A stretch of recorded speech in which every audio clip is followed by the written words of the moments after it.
Assalamualaikum warahmatullahi wabarakatuh. Kita ketemu lagi teman-teman. Nah, di kesempatan video kita kali ini kita akan bahas tentang perempelan ya.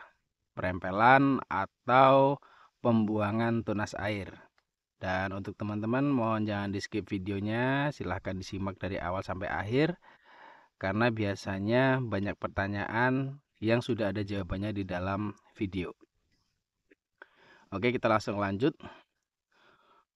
Untuk perempelan sendiri ya atau pembuangan tunas air itu kalau menurut saya pribadi teman-teman tergantung dari pola atau sistem tanam yang kita terapkan di lahan kita teman-teman ya. Nah contoh saya menerapkan tanam satu baris ya teman-teman ya.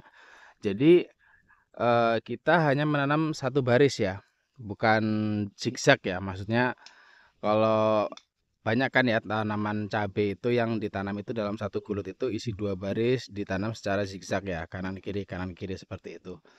Nah, kalau yang saya terapkan saat ini adalah metode sebaris dan ini baru pertama kali saya terapkan ya untuk metode sebaris ya. Kalau biasanya sih saya tetap dua baris teman-teman. Kalau yang sebaris itu yang di polybag itu saya gunakan sebaris. Dan untuk yang di lahan baru kali ini teman-teman ya saya terapkan sebaris ya. Nah, sebaiknya perlu tidak perempelan atau pruning tunas air dan kapan waktu perempelannya. Nah, jadi begini teman-teman. Yang pertama ya, ini hanya menurut saya pribadi, jika ada yang salah atau ada yang keliru mohon diluruskan. Yang pertama kita harus tahu karakter tanaman cabai kita. Nah, jadi sebelum kalian tanam cabai itu kalian untuk rawit ya teman-teman ya, untuk rawit itu kalian harus tahu karakternya. Karakternya itu dia tipenya tegak atau merunduk. Nah, ini penting teman-teman. Karena kalau yang untuk tipe tegak itu kebanyakan itu paling bagus dilakukan perempelan tunas air ya, total biasanya sih seperti itu. Jadi hanya disisakan batang utama saja, cabang Y ya. Nah, kalau untuk tipe merunduk itu menurut saya paling bagus dibiarkan tunas airnya. Jadi dipelihara semua ya posisi cabang airnya. Nah, kalau untuk yang tanaman ini punya saya ini tipenya merunduk teman-teman ya, bukan tegak ya. Bukan seperti ori atau kaliber itu kan dia tipe tegak. Ini tipenya merunduk. Beda dengan yang tanaman sebelumnya ya, yang saya sebelumnya itu dia tipenya tegak. Nah, yang kedua itu kalian tanamnya sebaris atau dua baris. Nah, kalau tanam dua baris itu saya sarankan untuk dirempel total tunas airnya. Terus kalau untuk yang sebaris itu nggak perlu kalian rempel tunas airnya teman-teman ya. Nah, mengapa bisa seperti itu? Karena begini teman-teman. Kalau yang sebaris ya, contoh seperti ini sebaris, itu kedua sisi ya, kedua sisi kanan ataupun kiri itu bisa mendapatkan sinar matahari yang cukup teman-teman ya. Jadi dia mau keluar tunas dari sebelah sini, ini pun juga kena sinar matahari. Terus kemudian keluar dari sini kena sinar matahari. Jadi nggak masalah kalau nggak dirempel. Karena prinsipnya menurut saya teman-teman ya, semakin banyak daun yang terkena cahaya matahari itu semakin bagus pertumbuhannya. Nah, itu prinsip yang saya pegang. Jadi semakin banyak daun yang terkena sinar matahari itu semakin bagus pertumbuhannya. Nah, beda halnya dengan jika kalian tanamnya itu dua baris ya. Jadi di sini ada cabai, tanaman cabai, kemudian di sini ada tanaman cabai lagi. Nah, ketika dia mengeluarkan tunas air, yang bagian tengah ini teman-teman, itu pasti akan jarang terkena sinar matahari atau sulit terkena sinar matahari karena dia posisinya berada di bagian tengah ya. Di sini ada tanaman cabai, di sini ada tanaman cabai, otomatis tunas airnya di bagian tengah sini pasti akan keluar. Nah, itu kalau menurut saya sebaiknya dibuang saja karena si tunas air itu tadi tidak bisa fotosintesis dengan baik ya, karena dia kekurangan sinar matahari. Nah, yang dipertahankan adalah batang utama saja kalau kalian tanamnya 2 baris. Nah, tapi kalau tanamnya hanya 1 baris, itu kalian bisa pelihara semua tunas air. Nah, nanti ketika sudah panen ya teman-teman ya, panen berbuah, kalian bisa seleksi tunas airnya di bagian bawah yang memang tidak terkena sinar matahari teman-teman ya. Biasanya tanamannya tunas airnya kecil, dia nggak besar, itu bisa kalian buang. Nanti ya, kalau untuk masih pertama seperti ini, biarkan saja tunas airnya keluar ke kanan kiri, biarkan saja. Tapi nanti setelah masuk masa panen itu bisa kalian seleksi.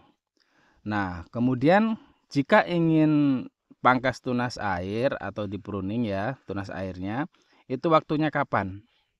Nah, kalau menurut saya pribadi teman-teman ya, pemangkasan tunas air ya, itu saya lakukan bukan masalah di 10 HST, 20 HST atau 30 HST, bukan seperti itu kalau menurut saya pribadi teman-teman ya. Tapi saya lakukan ketika tunas air itu sudah panjang lebih dari 10 cm. Nah, kalau bisa jangan terlalu panjang teman-teman. Jadi 10 cm, 5 cm itu sudah saya buang tunas airnya. Dan biasanya pembuangan tunas air itu ada beberapa sesi teman-teman. Kalau untuk rawit ini ya, rawit ini biasanya itu bisa 3 kali teman-teman. Bisa 3 kali kita buang tunas air, apalagi kalau jenis varietas yang ditanam itu tunas airnya memang produktif ya, itu bisa sampai beberapa kali. Nah, contoh nih di usia 20 hari setelah tanam, tunas airnya sudah ada yang panjang 10 cm. Ya, saya ini teman-teman pruning ya, atau saya rempel tunas airnya.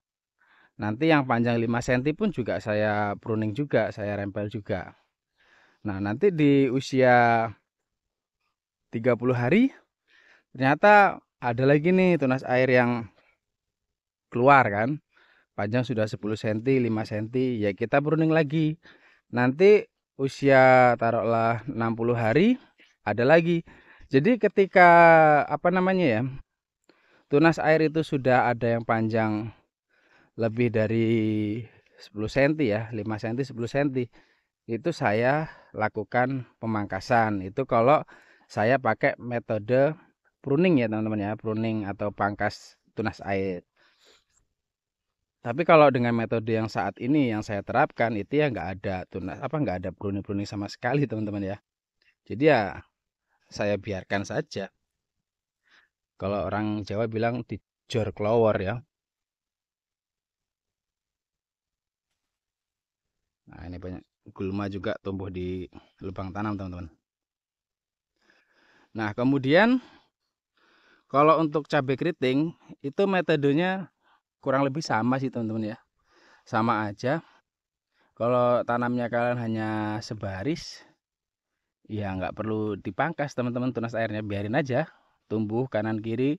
Toh kalau dia tanam hanya sebaris itu biasanya kanan kiri tunas airnya tetap produktif teman-teman ya. Maksudnya buahnya itu tetap bagus dan bisa banyak. Beda kalau tanamnya 2 baris tanpa di pruning, saya yakin di bagian tengah itu kalau ada tunas airnya itu buahnya hanya sedikit karena dia akan tertutup oleh batang utama, biasanya seperti itu. Nah, oke teman-teman, cukup sekian untuk info kita kali ini. Jika memang bermanfaat, tolong bagikan ke teman-teman kalian yang lain agar teman-teman kalian juga tahu apa yang kalian ketahui. Dan jika ada kritik, saran atau masukan, kalian bisa tulis di kolom komentar. Oke, sampai ketemu di video selanjutnya. Jangan lupa sholat 5 waktu karena itu yang paling penting. Assalamualaikum warahmatullahi wabarakatuh.